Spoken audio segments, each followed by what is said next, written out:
Did you know that 357 million years ago, the Brachiosaurus invented the wheel? Well, 357 million years later, in my shop, I figured out how to do that process so much quicker, and I'm going to teach you how in the next 4 minutes. Let's go.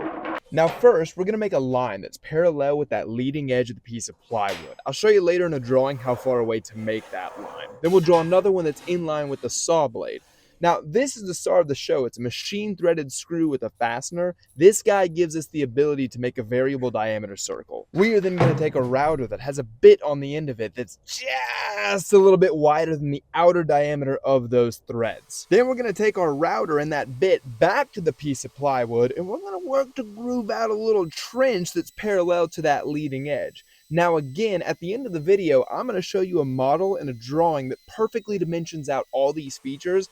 I'm just showing you my process. Now with this first trench, go all the way through. This is the slot that screw slides around in. Now we need a new bit. This sucker has to be just wider than the diameter of a washer. Then we're going to take the washer and the fastener, stack them on the rim of the router, and set the bit just deeper than the two of them on top of each other. Then once we have our bit set to the right depth, we'll take it back to the plywood using that same central axis of the trench, and we'll make another trench, but it won't go all the way through. It's just going to be a little bit wider.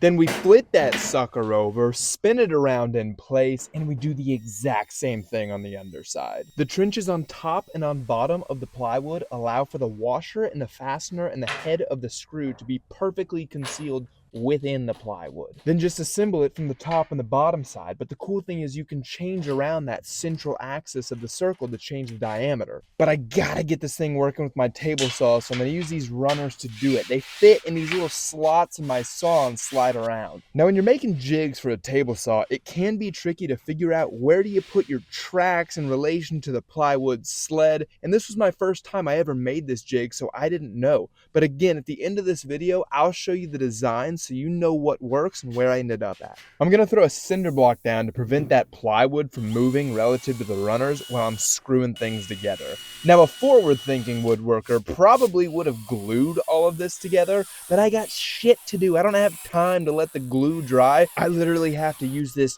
today. Yeah, so just raise up your blade and cut yourself a track. And don't worry too much about where that track's gonna be, because at this point, it's physically only able to be in one spot. And luckily, that's where it is. And then we just assemble that screw with the washer and the fastener. And wherever we tighten it, the distance we are away from the cut we just made, that's your radius. Then you want to find the center of your piece, and you want to drill a hole through it with a bit that's just wider than the screw that we've been using. And we're off to the races. Now at the beginning, you hold it and you push it straight forward to cut off a straight corner.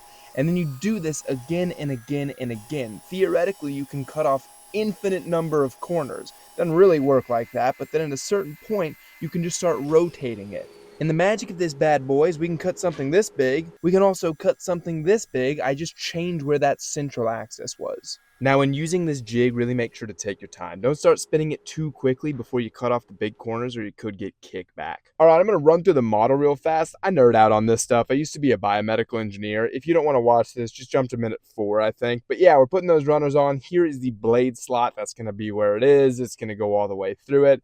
Then we're going to make the main slot where that screw slides in. Again, you want this to be just wider than the diameter of the body of the screw. You want to put that about halfway between the leading edge and the trailing edge.